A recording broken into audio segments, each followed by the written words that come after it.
అందరికీ నమస్కారం. కరెక్ట్గా 5 నిమిషాలు ఇచ్చారు, కానీ రామ్మోహన్ నాయుడు తర్వాత మాడతాం కొంచెం ఇబ్బందే. మనోడు మొదలు పెడితే ఆపడు. మిమ్మల్ని అందరూ చూసిన తర్వాత జ్యూరిక్లో ఉన్నానా జోపాలంలో ఉన్నానా డౌట్ నాకు వచ్చింది. ఎందుకంటే ఈరోజు మండే ఆఫ్టర్నూన్ ఇంతమంది వస్తారని మేము ఊహించలేదు. కానీ సెలవు పెట్టారు, డుమ్మా కొట్టారు. కానీ ఈరోజు గౌరవ ముఖ్యమంత్రి చంద్రబాబు నాయుడు గారు ఏం చెప్తారని వినేదానికి పెద్ద ఎత్తున ఇక్కడ తరలి వచ్చిన యూరోప్ ఎన్ఆర్ఐ టీడీపీ సభ్యులందరికీ పేరున నా హృదయపూర్వక నమస్కారాలు.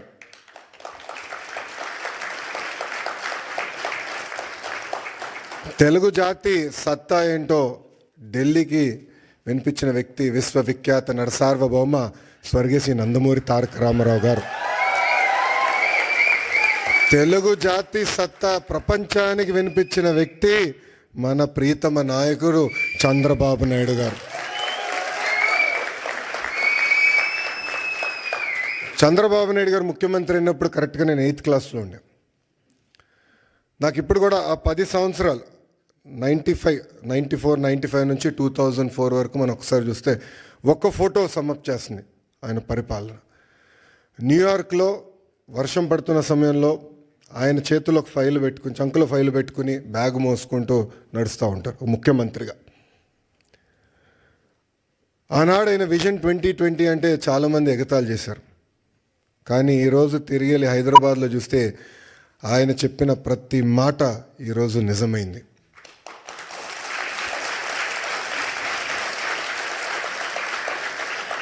బాబు గారు 4వ సారి ముఖ్యమంత్రి అయ్యారు. కానీ రాము అన్నట్టు మా అందరికన్నా స్పీడ్. సో రాము అడిగాడు, అన్నా నువ్వు ఢిల్లీ ఫ్లైట్లో వస్తున్నా అంటే, డోస్ నీకు జాలేరా, నేను వద్దా ఫ్లైట్లో, నేను బాంబే నుంచి వస్తానని చెప్పా. కరెక్ట్గా విఐపి లాంచ్లో దిగిన తర్వాత అడిగా రాముని, ఎలా ఉందిరా ఫ్లైట్ అంటే, అన్న పడింది నాకు అన్నాడు. అంటే చంద్రబాబు నాయుడు గారు ఒక సోర్స్ ఆఫ్ ఎనర్జీ. ఆయనకి చాలా అద్భుతమైన ఐడియాస్ ఉంటాయి. ఆ ఎనర్జీలో మనం ఎంత నింపుకుంటాం అనేది చాలా చాలా ఇంపార్టెంట్. కానీ ఒక్కసారి చంద్రబాబు నాయుడు గారి జీవిత చరిత్ర చూస్తే అనేక ఇబ్బందులు ఎదుర్కొని పైకి ఎదిగిన వ్యక్తి. కేవలం రాజకీయాల్లో కాదు, ఈజ్ అ సీరియల్ ఆంటర్‌ప్రెన్యూర్. ఇక్కడ చాలామందికి తెలియదు ఆ విషయం. ఇక్కడ మీలో చాలామంది ఆంటర్‌ప్రెన్యూర్స్ అవ్వాలనుకుంటున్నారు.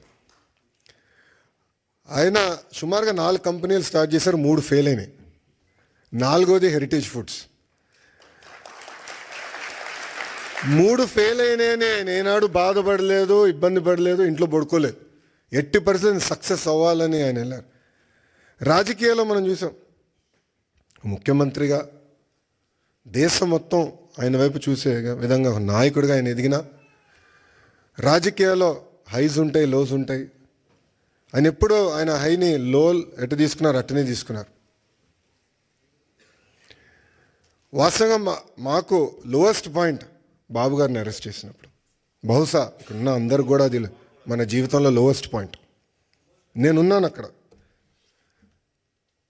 నేను చూసా. ఆయన ఎక్కడ అధైర్యపడలా. చూశారు, జడ్జి వైపు కూడా నవ్వుతా చూసి నడుచుకుంటూ వెళ్ళారు. ఎక్కడ అధైర్యపడలా. 52 రోజులు ఆయన బంధిస్తే మేము వెళ్ళేవాళ్ళం ములాఖాత్కి. మళ్ళీ అక్కడ కూడా మాకు అక్షంతలు పడేది. మొత్తం ఆయన చదివేసేవారు డాక్యుమెంట్లు, నోటింగ్స్తో సహా మాకు చెప్పారు, ఇక్కడ మీరు వీక్గా ఉన్నారు, ఇక్కడ చూసుకోండి, ఇక్కడ జాగ్రత్తగా ఉండండి. ఎప్పుడు అధైర్యపడలా. ఆయన బయటకు వచ్చిన తర్వాత కూడా ఒక సింహంలాగా వచ్చారు.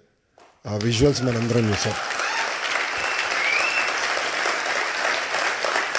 ఇది మీ అందరికి ఎందుకు చెప్తున్నానంటే, జీవిత ప్రయాణంలో మనందరం అనేక ఇబ్బందులు ఎదుర్కొంటాం.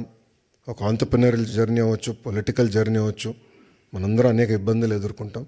కానీ నమ్ముకున్న దానికోసం అహర్నిశలు కష్టపడితే మనం ఆశించింది, ఆలోచించింది సాధించగలుగుతామన్న నిజం స్వరూపం గౌరవ ముఖ్యమంత్రి చంద్రబాబు నాయుడు గారు. ఎన్ఆర్ఐస్ అంటే నాన్ రెసిడెంట్ ఇండియన్స్ అంటారు. నాకు మటుకు మీరు ఎంఆర్ఐస్, మోస్ట్ రిలయబుల్ ఇండియన్స్. మీరు యూరోప్కి వచ్చి దశాబ్దాలైనా మీ మనసు ఎప్పుడు ఆంధ్ర వైపు ఉంటుంది. 2019 నుంచి 24 వరకు రాష్ట్రం దారి తప్పిందే, మనం అనేక ఇబ్బందులు ఎదుర్కొంటున్నాం, మన పరువు పోతుందని చాలామంది నన్ను కలిశారు, నాతో మాట్లాడారు, నాకు వాట్సాప్లో మెసేజ్ పెట్టారు. వాళ్ళందరూ ఒకటి చెప్పా, కలిసికట్టుగా పోరాడితేనే ఆ సైకోని మనం తరిమి కొట్టచ్చని. అది చేసి చూపించాం, కలిసికట్టుగా సాధించాం. 93% కాదు రాము, 94% సీట్లు మనం గెలిచాం, 1% తగ్గించాం.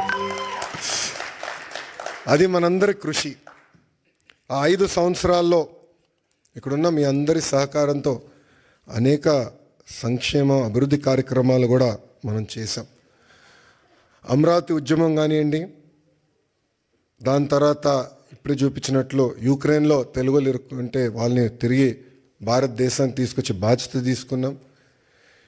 అంతేకాకుండా మన రాష్ట్రంలో ఉన్న తెలుగు వాళ్ళకి ఎడ్యుకేషన్లో కానివ్వండి, హెల్త్ కేర్లో కానివ్వండి ఉద్యోగాలు ఉన్నాయి, మీరు ట్రైన్ చేయండి అని చెప్పి పార్టీ ఆఫీస్లో ఎంపవర్మెంట్ సెంటర్ ఏర్పాటు చేసి కార్యకర్తలు వాళ్ళ పిల్లలకి ట్రైనింగ్ ఇచ్చి ఇతర దేశాలు కూడా పంపించిన వ్యక్తులు మీరు.